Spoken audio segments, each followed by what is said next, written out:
This is Brian Wallaker on the 12th of February 2010 at the Rayleigh Windmill, and I am interviewing a lady about her experiences of the windmill. Would you like to say your name, please? Right. I'm Christina Rush, and I was born in the cottages that back onto the windmill many moons ago. Myself and my three brothers were all born in the cottage, so it's been in my back garden, so to speak, ever since I was born. And very special part, obviously, of our lives. And I remember particularly the smell when I used to go in to get the grain. We all kept chickens in those days. Well, the neighbours did as well. And it used to be one of my jobs to go and get the grain with my brothers. And there used to be a little wooden hut that stood on the forecourt of what is now Simpson's. And you used to go in there and you used to go and pay for whatever you wanted, and they'd issue a receipt. And you'd trot off to the granaries, which were literally at the back of my garden. They backed on opposite the mill. And it was that smell. I can't describe it. I don't know how to describe it other than when I went into a working mill a few years back. As soon as I walked in, it was the smell of the grain, the flour, whatever it is. It was wonderful. It just brought it all back. And they had the big silos there. And we used to get layers mash number 7. That was the grain that we had for the chickens. And also there was they sold other produce as well. They sold potatoes. But I have got a little tale to tell that my neighbour, in the cottages, it was been split into 3. And the family in the middle were the chickens, and the family at the end were the Shelleys. Sadly, William Shelley, the son, died last year before he could be interviewed, but he did write down for me his notes and memories of the windmill. So some bits you'll find will be repeated in that. But I particularly remember the little man that used to give us the grain when we went in, and he was really quite. I mean, I was tiny, but obviously he was quite a short gentleman, and he always wore a brown overall and little sort of pebble glasses, and he was just incredibly strong. I always remember being very strong, and again, that's in the notes that I've got from my neighbour. So I don't know whether maybe just to carry on from when we went and bought the mill, you'd like me to read? Yes, maybe we could go back to that in a little while. You mentioned Smithson's just a few seconds ago. Who was Smithson? No, it's Simpson's. With the solicitors that are there now. Uh-huh. When I grew up, I don't remember the Browns. My brothers probably do. But I just remember the Pryors, which was a family that lived in the mill house there. And I remember Johnny Pryor, in particular, who was great friends with my brothers. And also, the other thing I remember is particularly about the house. So it was a wonderful Victoria plum tree right in the middle. It was the best plums I've ever tasted in my life. It's all obviously gone now because it's a forecourt for the solicitors. I mean, I think that mill house as such has had several people in there and several uses, but I mainly remember, as I say, the Pryors. And then the one thing I do remember, and I remember querying this with my brother, because obviously it was a working mill, was the fact that I remember horses and carts coming up there. I know they had the Browns vans and things, but I distinctly remember horses and carts. And I said this to my brother, because and he said to me, no, they did used to come up, because I remember being sort of a bit scared, going down, from the garden into the forecourt, because it's right against the forecourt, and this horse and cart coming up. I remember trying to sort of hide in the bushes because I was scared. Really a bit stupid, but and so yes, I remember that it was obviously a very busy sort of little hive of industry around there. And how old would you have been? Well, that memory, I was probably about 5, something like that. Mm-hmm. When I remember that. And your brothers, you had 2 brothers or 3 brothers? I had 3 brothers. 3 brothers, yeah. Sadly, my eldest brother, Michael, died when he was 50. So he would have been 70 this year. He's 10 years older than me because I'm 61. And then, so all 4 of us were born in the cottage. And my other two brothers, one's down in Devon, but one still lives locally in Rayleigh. He would enjoy being interviewed, and he'd have far more memories than I do, because I think I tend to float through life as opposed to him being a bit more practical than me, So he'd know more about that. But so we were all born there, and of course it was, as I say, our playground as such, because we used to cut through. We had the granaries, and then I suppose I was away having my family and married, and when they changed it to a sports hall. They had a sports centre there, and so I remember that. But we'd always used to be able to access the mill. Of course, there weren't the gates on there that there were then. There's always been a boundary, but we could sort of just go in and out and slide down the hill to get in. It was quite good fun. And but of course the boys would have far more memories of that, I suppose, again, than me, because I just remember it. To me, the mill and the mount were all connected in my house, because it was just like one big backyard, And it was a playground. It was a playground. Yes. It was fabulous. And by that time, the mill itself, was it still a working mill? It was a working mill. Certainly up until I left home, which would have been. I don't even remember when the windmills, when the actual sails were put on. I think that was in the 60s, but I have got a note of that from my neighbour's account. But it was a working mill for many, many years. I think sort of most of the years I was growing up as such. And then once, of course, I left home, I never sort of thought that much more about it as being a working mill. I certainly remember the sports hall, because when I used to come and visit with my children, we used to go in there, and because they had a bar, and my brother would take them in and have a lemonade, and it was great. It was good fun. I do, and of course my memories of the mount, sadly, I mean, I loved it when it was very natural, but obviously they had to sort of try and keep the boundaries round and that. And then I remember seeing the wind. I was away when the sails actually went up, and I found that quite fascinating. And as I say, I'm just so pleased that they are actually keeping it as a museum and really sort of looking after it now. It's great. It's lovely to be able to come back, isn't it? To come back into it. So these. You say that your neighbours, one of your neighbours, that you have recollections there from him. Yes. And he was able to give you a fairly detailed account of some of the bits. Yeah, bits that would you like me to read this? Yes, by all means, please do. These are the memories of Rayleigh Mill from about mid-1950s. And this is... I call him Sonny. Sonny Shelley. He was my neighbour. I think he came when I was about 3. So he'd lived at the cottages for 60 odd years as well. And he's saying it was still a working mill at that time.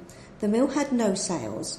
I believe the replacing of the sails was due to a donation by Reg Byford of J.T. Byford and Sons, who were well-known local builders, and Frank Todman, a local solicitor. I believe that was in the 1960s. I have a photo at home of our cottages and the mill taken from the top of the church soon after 1900, which also shows the mill without sails. The mill boundary came right up to the end of our back gardens. There was a wooden office on what is now Simpson's forecourt, and you went in there and ordered and paid for the goods you wanted. You were then issued with a receipt, which you took to one of the workmen, who would give you the goods. We used to buy layers mash, which was part of the hens' food. We also bought sacks of potatoes, which were supposed to be only for feeding animals. They were marked on the skins with big blue dye, and we used to eat these ourselves. There was nothing wrong with them, and after they were peeled, Mum and Dad had very little money, so they used to just peel them, because it was only dye on the top, and they were actually fit for human consumption. They were fine underneath. Yes. So that's what we used to do. And hence we kept chickens too, because in those days it was very different. But it was funny really, because with the hens, we couldn't. It was very difficult killing them. I mean, but I do remember that was all away from me as a child. But I know we did miraculously have these chickens that we had to pluck. I remember that. My mum and the ladies in the cottages next door, Sonny's mum and Mrs. Jiggins, didn't like to eat their own hens, so we all used to swap.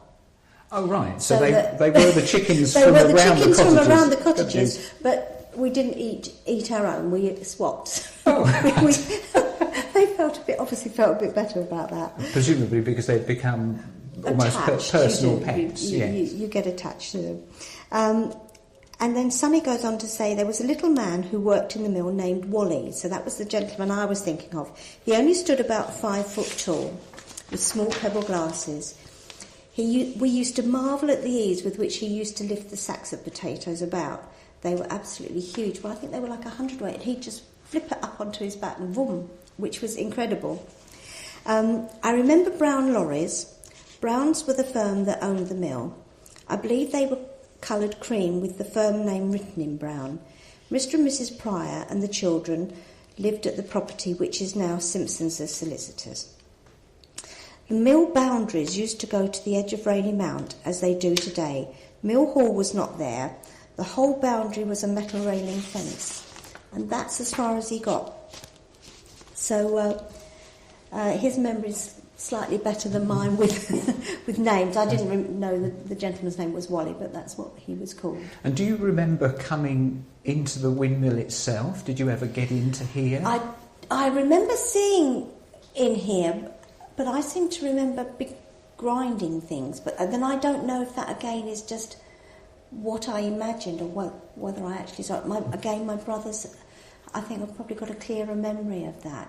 I have a memory of the smell and coming in here, but just obviously it being nothing like it is now, just sort of grey inside almost. It's a funny memory that I've got of it.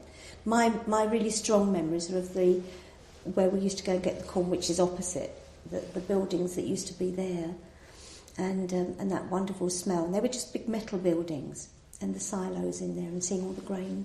It was wonderful. I loved it.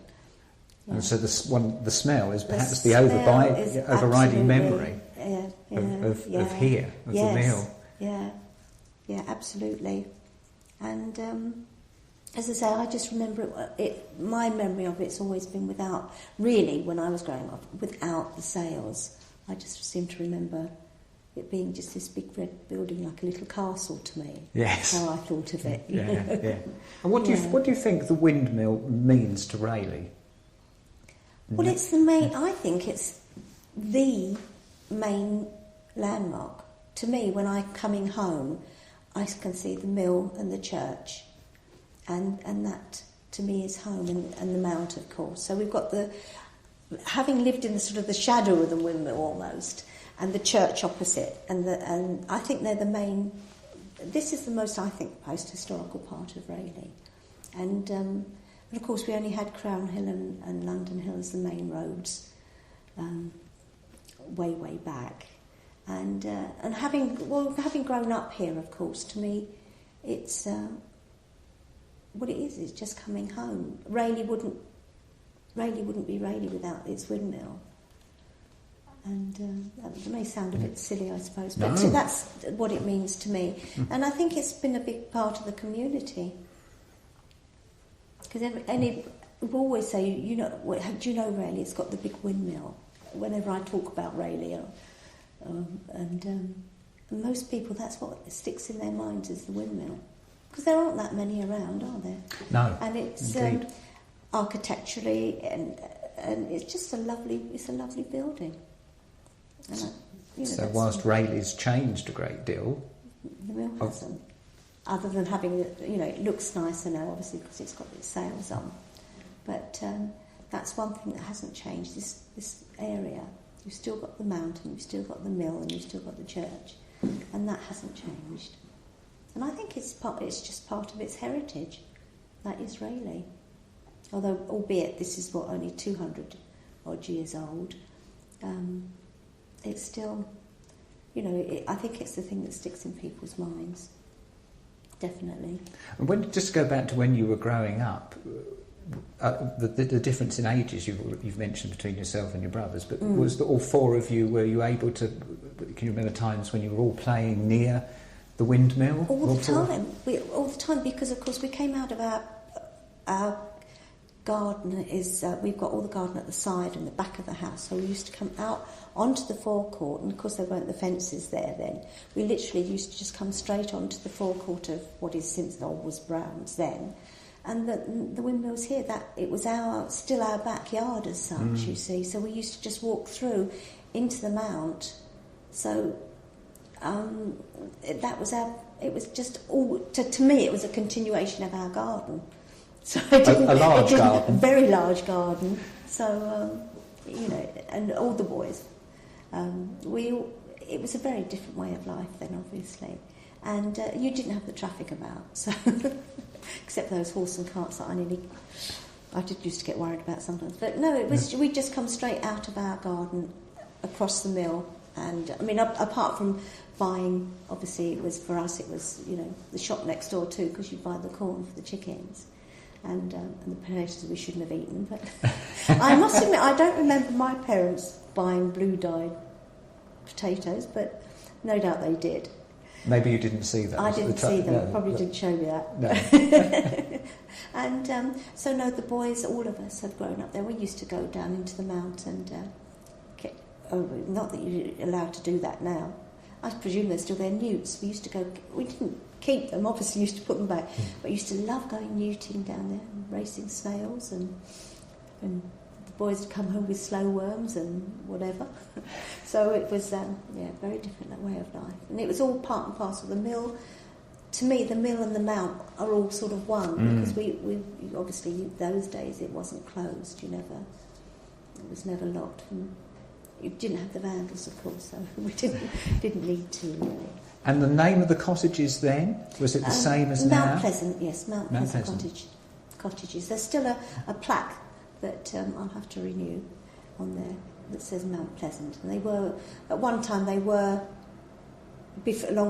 before I was born, or the boys were born, it was one property, but then they made it into three. And at one stage, when the stonemasons were building the church, they lodged there, and they wanted to have a tap room, but they weren't allowed to sell them alcohol unless they actually had called it a name. So I believe in those days, when they did the roofs, they used green boughs. They didn't have the seasoned wood that we have today, and they put a green bough outside and called it the Green Bough Inn, so they could have a tap room. So that was quite interesting. I have heard of it being called that. Do you know roughly when the cottages were divided into three? I'm not sure when they were divided into three. No, I'm going to probably be finding it out, because I have got papers with a solicitor that I've got to get back. They've got a lot of information on that, so I'll probably have more to tell you if you're interested later. Indeed, yes. That would be with that. But as obviously when I was born, my parents moved in shortly after they were married, and then, as I say, had all four of us. We were all four of us born in the cottage, in the front room, and the Jigginses next door were there when I was there, and then the Shelleys came. It must have been in about the very early 50s, and so I don't know. I don't know whether it was at the turn of the century. I'm really not sure with that when it was actually split up. But then they were sold, and my parents bought ours, and the Shelleys bought the two next door. And it's funny because they're very tiny, and yet apart from the Shelleys, they only had the one boy. But especially with the Jiggins, I remember they had a sister that Mrs. Jiggins' sister lived there as well, and they had a boy and a girl. So, and of course with us there were 6 of us in our cottage, and but it was great fun, and it was. I feel very blessed that I've come back home, because I'd obviously moved away when I got married. We all moved away, but it's lovely to come home. They're very precious. And do the cottages appear very small now to you? Or? Minuscule. Yeah. And the funny thing is that my father, we had they used to be sort of 2 up, 2 down, and although ours have got three bedrooms, but in the kitchen we used to have a table in there. I don't know how we all got round there, because when I moved back about 14 years ago, when my children were small, they couldn't believe how tiny it was.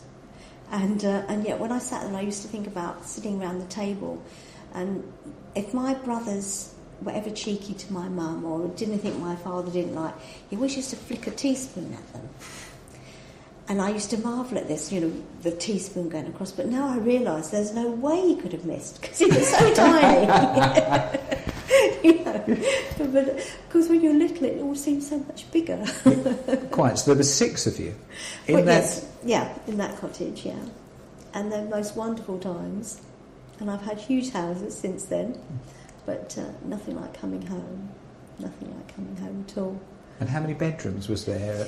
There were only 2, and the third one was the bathroom. So my father, because there were the 3 boys, so they were in the one room together, and there was me, I used to sleep at the end of my parents' room. They used to have like a little alcove where I slept, and then right up until I was at senior school, I suppose about 11, and then what my father did was he moved the bathroom all downstairs and made the bathroom into, which is the nicest room in the house actually, because it's got a very slope, it's very long, it's 17 odd foot long, but a very low ceiling and sloping, love it.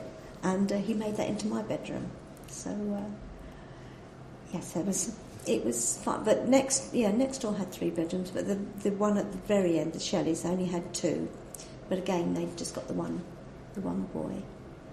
And he spent so he was telling me many an hour in his bedroom just looking out, because it looks down Bellingham Lane. But of course, for everywhere you look out the back of the house, you've got the windmill right in literally, it feels as if it's in the back garden. It's rather nice now, it's all illuminated at night too, because it's lovely to go out and see it there. Exactly. Yeah, it really is lovely. And did you go to school in Rayleigh? Was yes, it quite near? I went to Love Lane. I think all of us went to Love Lane for our infant and junior. And then my youngest brother, the one closest to me, he went down to Swain, the grammar school. The rest of us went to the secondary modern. My other brother passed his 11 plus, but he didn't want to go down there. He wanted to stay where he was, so he stayed at what is now Fitz, isn't it? But of course in my day it was Rayleigh Secondary Modern. So we all went there. And you came back to Rayleigh about 14 years ago, did you say? Yes, my parents have lived here, obviously, in the cottages until they died, and I lived up in London, and my home burnt down there, sadly, so I wanted to, because my parents were getting older, I wanted to come and live down here, but I moved to Chelmsford, and then Mum died, and that was 93, and then my dad died in 96, January 96, and I moved back into the cottage in June 96. So it was a very difficult time for me at the time anyway, and it was wonderful to come home. I just felt, but like I say, my children did notice the difference from a very large house to a very tiny one, but even so. And of course they had to get used to the fact there was no central heating. They can't believe I even survived. No. Because it was so cold. But you see, I love it. You don't think anything of it. And in fact, I'm going back this afternoon to light myself a nice big fire. Because they've got Inglenook fireplaces. So the fire, it's wonderful to have a fire there. So still no central heating there? No, I have put central heating in. I have put it in, but I have that on as well. It's cold, it warrants that. So yeah. And you were able to see some of the refurbishment that's been done to the windmill since you moved back, and you've been right on the doorstep again. Yeah, which is wonderful, and it's actually lovely to bring the grandchildren in to see it now. They've been able to come in. Yes, they come in and totally. Yeah, see all the different floors. Yeah, they love it. It's wonderful. because I think the only other windmill I really looked at, and I'm pleased that they've done it like this, was the one at Thaxted. They've got a windmill. I was fascinated with that to see, because I believe upstairs you've got. I haven't been right to the top yet. That's something I'm going to do. I'm retiring this year, so I hope to have more time to look around and do things.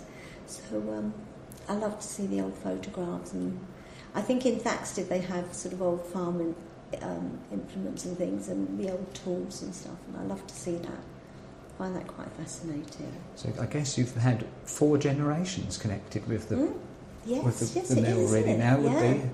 Yes. If you're bringing the I'm bringing the grandchildren. It is 4, yes. Yes. God, time goes very quickly. I don't realise it. And hopefully there'll be a 5th and so on. Yeah, absolutely. So no reason why not. No, that'd be lovely. It will be lovely. Thank you very much. Well, thank you, Christine. It's been lovely to talk to you, and thank you very much for all your memories. Thank you. And for it's been fascinating. Thanks very much. Thank you very much indeed.